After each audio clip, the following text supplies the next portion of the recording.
प्रसन्नवदनं ध्यायेत् सर्वविघ्नोपशान्तये अगजाननपद्मार्कं अनेकदन्तं भक्तानामेकदन्तमुपास्महे ज्ञानानन्दमयं देवं निर्मलस्फटिकाकृतिम् आधारं सर्वविद्यानां हयग्रीवमुपास्महे हयग्रीव हयग्रीव हयग्रीवेति वादिनं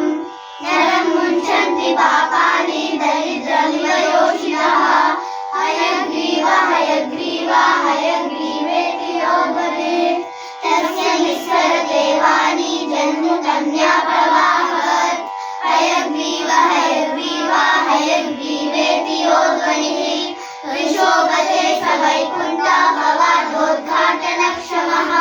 श्लोकत्रयमिदं पुण्यं हयग्रीवकलाङ्कितम्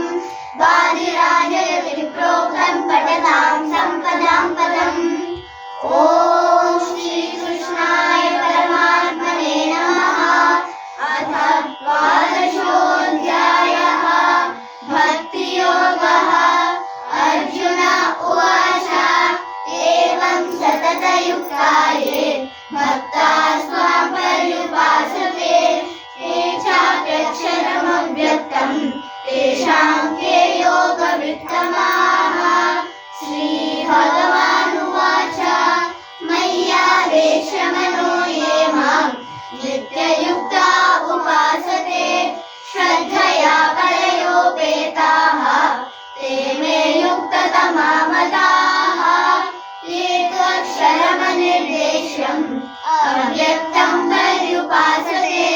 सर्वत्र गमचिन्त्यं च कूटस्थमचलं ध्रुवं सन्नियम्येन्द्रियग्रामं सर्वत्र समबुद्धयः ते प्राप्नुवन्ति मामेव सर्वभूतहिते रताः क्लेशोऽधिकतरस्तेषाम्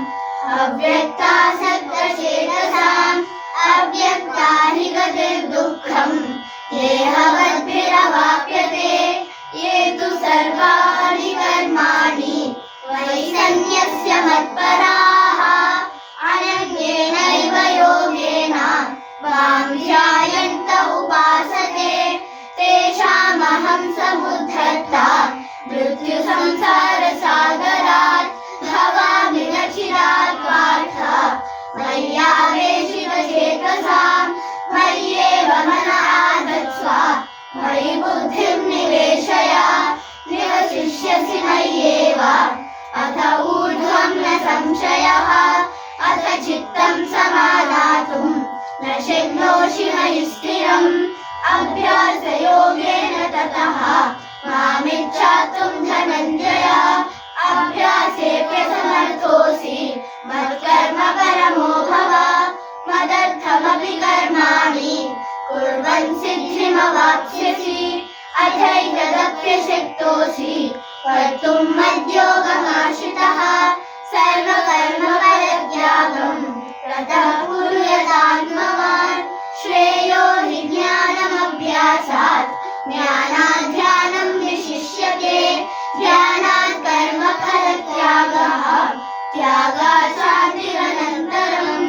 अद्वेष्टा सर्वभूतानां मैत्रः करुण एव च निर्ममो निरहङ्कारः समदुःखः सुखः क्षमी सन्तुष्टः सततं योगी यदात्मा दृढनिश्चयः मय्यर्पितमनो बुद्धिः यो मद्भक्तः स मे प्रियः यस्मान्नो द्विजते लोकः लोकानो द्विजते च यः हर्षामर्षभयोद्वेगैः मुक्तो यः स च मे प्रियः अनपेक्षशुचिर्दक्षः उदासीनो गतव्यथः सर्वारम्भपरित्यागी यो मद्भक्तः स मे प्रियः यो न हृष्यति न द्वेष्टि न शोचति न काङ्क्षति शुभाशुभपरित्यागी भक्तिमान् स मे प्रियः समशत्रौ च मित्रे च तथा मानापमानयोः शीतोष्णसुखदुःखेषु समसङ्गविवर्जितः तुल्य निन्दास्तु ते मौनी सन्तुष्टो येन केनचित् अनिकेतस्थिरमतिः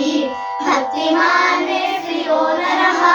ये तु धन्यामृतमिदम् यथोक्तं पर्युपासते श्रद्धाना मत्परमाः भक्तास्तेतीव मे प्रियाः। ॐ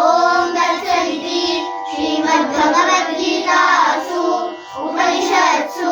ब्रह्मविद्यायां योगशास्त्रे श्रीकृष्णार्जुनसंवादे भक्तियोगो नाम